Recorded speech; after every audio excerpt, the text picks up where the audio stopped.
इस तरह ये तो वैसे छोटे हाइट में हो, ऐसे आप पीछे तो जरा।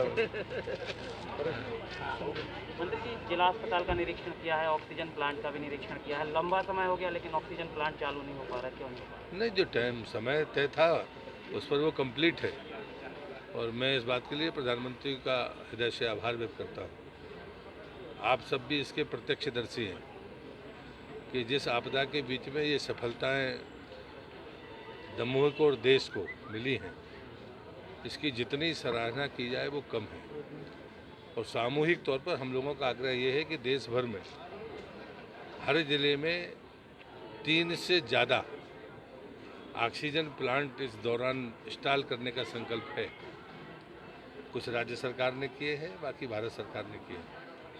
हम लोगों ने आग्रह किया कि क्यों ना प्रधानमंत्री एक साथ इन सारे प्लांट्स को लोकार्पित कर दें, क्योंकि देश को इस बात का भी एहसास होना चाहिए कि कमियां युद्ध स्तर पर कैसे पूरी होती हैं। वैक्सीनेशन और वैक्सीन बनाना और वैक्सीनेशन करना दोनों ऐसी चीज़ें हैं जिसका दुनिया लोहा मान रही है।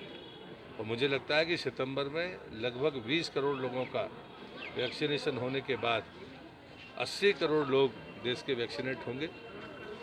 जो विद्यार्थी हैं, चाहे वो कॉलेज के हों या हायर सेकेंडरी के हों, मैं उनसे ज़रूर निवेदन करूंगा, और मैं वो स्वयं जागरूक हैं कि उनकी पहली प्राथमिकता होनी चाहिए कि वो वैक्सीनेट हों और लोगों को प्रेरित करें।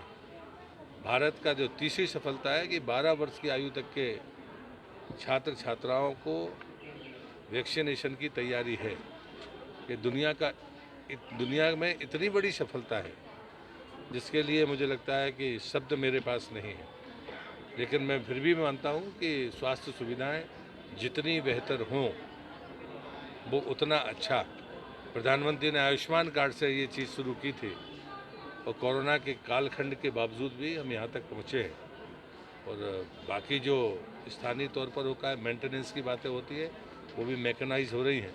तो मुझे लगता है कि ऐसी चीज़ें हैं जो हम सबको भी मिलकर योगदान भी करनी चाहिए और सलाह देनी चाहिए। अब आलोचना का समय नहीं है, करने का समय है।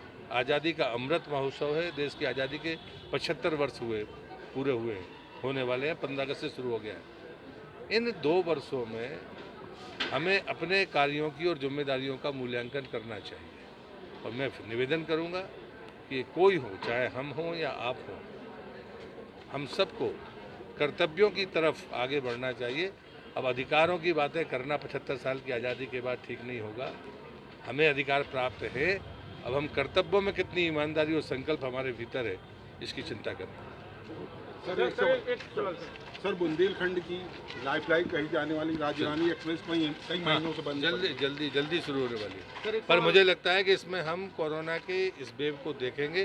भारत सरकार को ट्रेन चलाने में कोई आपत्ति नहीं है, लेकिन अभी आपने त्यौहार के समय में देखा जिन ट्रेनों के हाल, अनुशासन ही तीसरी वेव को बचाएगा। इसलिए ये ज़रूरत है, आवश्यकता है, इससे मैं इनकार नहीं करता। लेकिन मुझे लगता है कि सितंबर के महीने तक अभी 15 दिन देखना चाहिए। यदि हम संयमित हैं तो ट्रेन चलेगी। सर, एक सवाल, अधिकारियों और आप लोगों के इतने दौरे के बावजूद अस्पताल की व्यवस्था सुधरने के नाम नहीं ले रही। नहीं, मैं इन बातों से सहमत नहीं।